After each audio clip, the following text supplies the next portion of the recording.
خب سلام. تو این آموزش قصد دارم بهتون یاد بدم که چطور یه پروژه رو به صورت لایناشون رو به صورت استم جدا کنیم و بفرستیم برای حالا دوستی که میخواد میکس مستر رو انجام بده.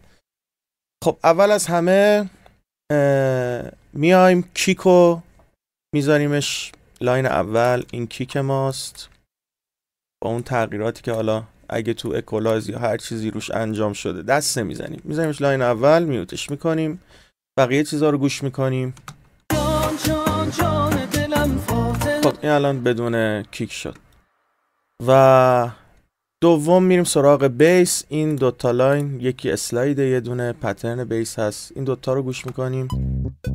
فقط توجه داشته باشید که لاین مسترمون همون استریو اوت هیچ پلاگینی باز نباشه، 0 باشه همه چی.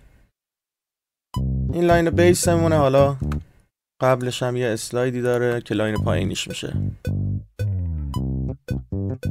خب دست به ولوم، به افکتاشون. مثلا روی بیس الان من روی اینزرتش این چیزها رو گذاشتم، روی سند اینو گذاشتم، حالا روی اسلاید چیزی نذاشتم. خب اینو میکنیم داخل یه گروپ. حالا جفتشو میفرستیم داخل یه گروپ ترک، اسمش هم میذاریم بیس. اینم توجه کنید که حتما استریو باشه. اد ترک رو میزنیم. الان این دوتا لاین رفت داخل این گروپ. تمام. اسم گروپش هم میذاریم بیس، میذاریمش پایین کیک اینجا. پس بیس هم میوت میکنیم، بقیه چیزا. خب حالا میریم سراغ وکالا. وکالا که حالا این وکال قرار عوض بشه. به غیر از آتوتیون اول از سود اگه چون من وکالام اصولا میفرستم توی گروپی، حالا سری تنظیمات روشون انجام میدم و این داستانا، اینا رو پاک میکنیم که از تو حالا این گروپ بیاد بیرون. و این دوتا لاین اصلیمه، یکیش ورس یکیش کورسه که الان اینجا نوباس شده توی استریوش، توی اوتش اگه نگاه کنید.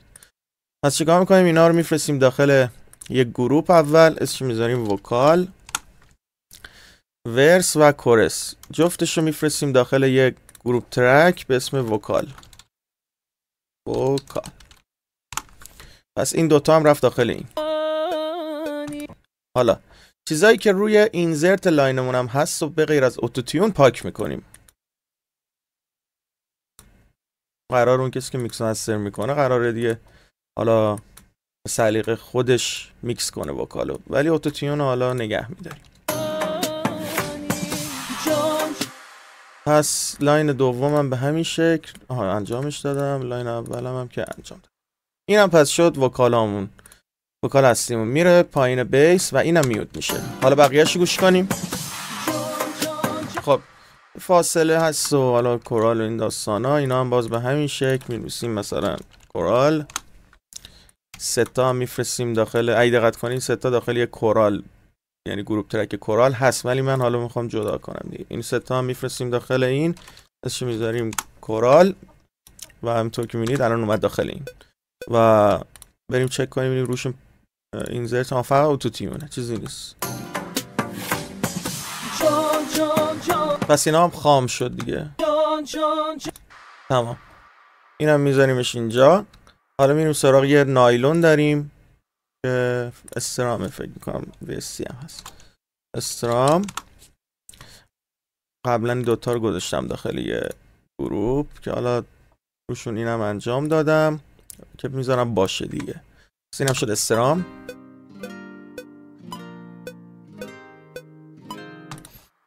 اینم میذاریم پایین کورال. حالا چیا دیگه مونده؟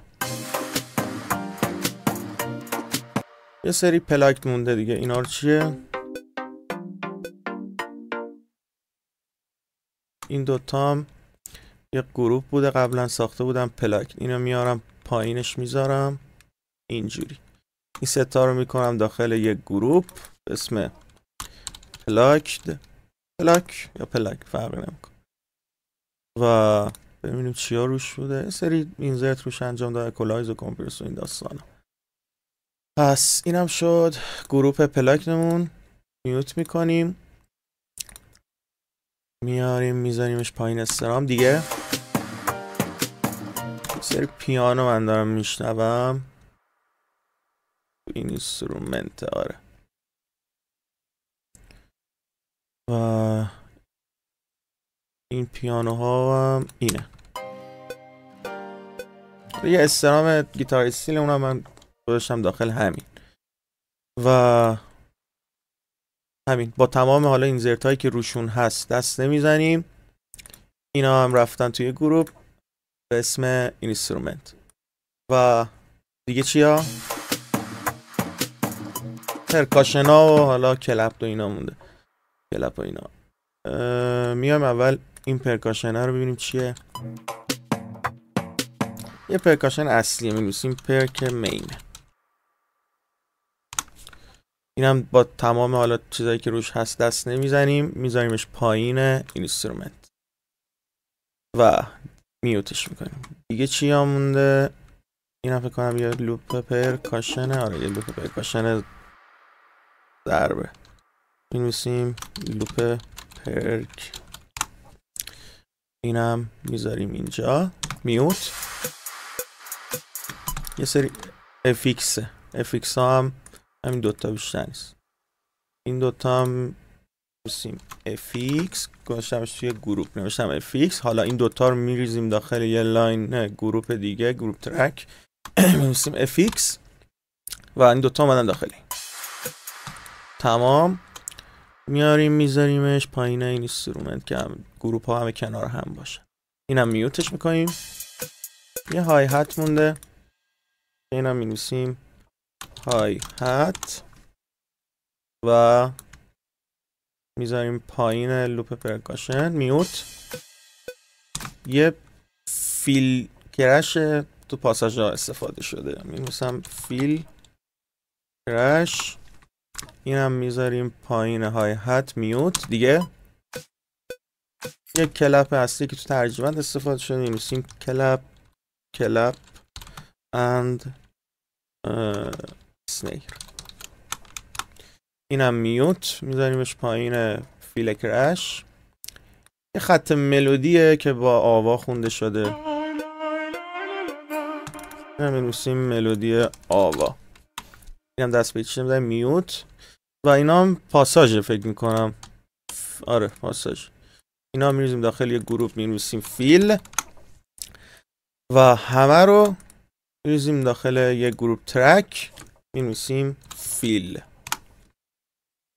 همش اومد داخل. اینا هم میوت. و یه لاین تنبورین فکر کنم، می‌نویسیم تنبورین. اینم میوت. خب الان لاینامون دسته‌بندی شد دیگه، به این میگن استپ. حالا چیکار میکنیم؟ میخوایم اکسپورت بدیم به حالا به کسی که حالا دوست عزیزی که میخواد میکس هستش کنه. یه بار از اول گوش کنیم. این گروپ کورال قبلی بود که دیگه حالا کاری بهش نداریم. ریموو. و این چیه؟ آها این پلاکدا اینجا رفته بوده توی گروپی که روش سری تنظیمات انجام شده، ولی خب میفرستیمش داخل سری اوت و تمام. این لاین هم بیکار شد. این لاین کامل بیکار شد.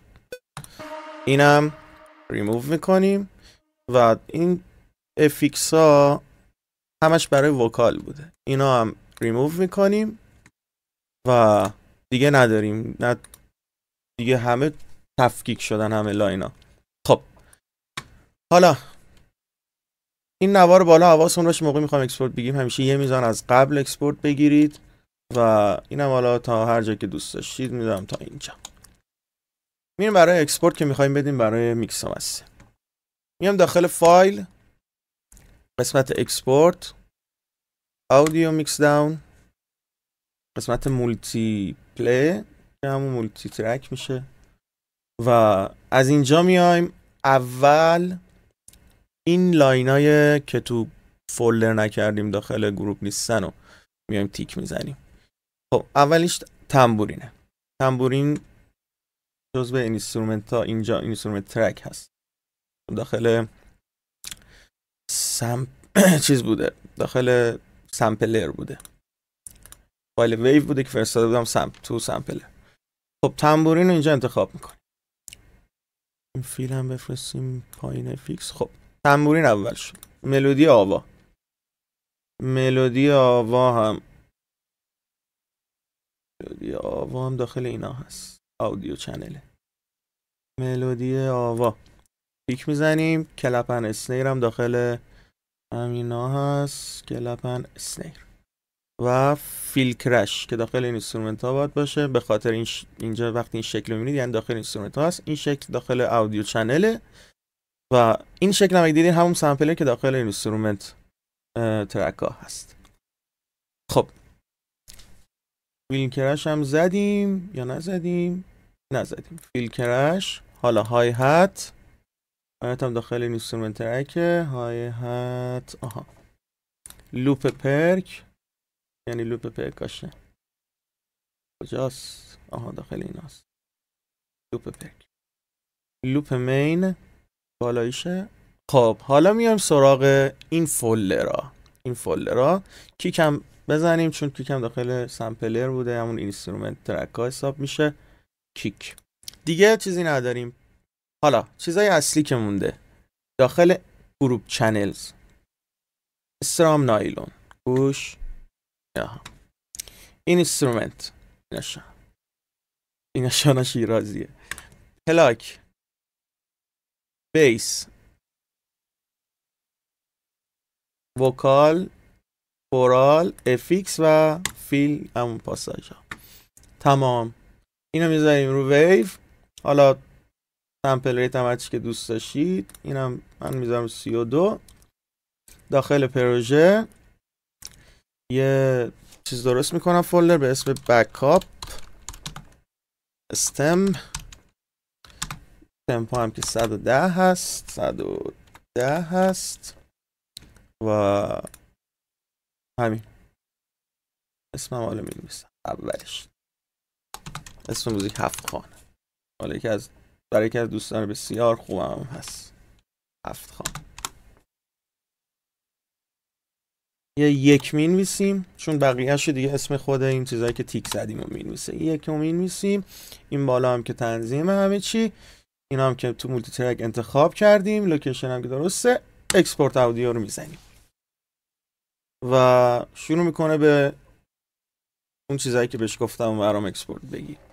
به همین راحتی یه فایل استم با تمام پروسسینگی که خودتون رو لاین انجام دادید اکسپورت میگیره و یه دست میفرستی برای میکس و مستر کار. حالا اوشون به سلیقه خودش میاد لاینا رو ترتمیز میکنه. حالا ولوما رو یه خورده کم و زیاد میکنه چون دیگه میدونه دیگه ولوما همه چی به سلیقه خودت کم و زیاده، ولی خب بالاخره اونم بالانس میکنه دیگه. ولی خب اینجوری خیلی خیلی راحت‌تر پروسه میکس و مستر انجام میشه و خیلی هم شباهت زیاد پیدا میکنه به اون چیزی که تو ذهن خودت بوده. همین. امیدوارم که از این آموزش لذت ببرید و بسیار بسیار براتون مفید بوده باشه. خدا نگهدار.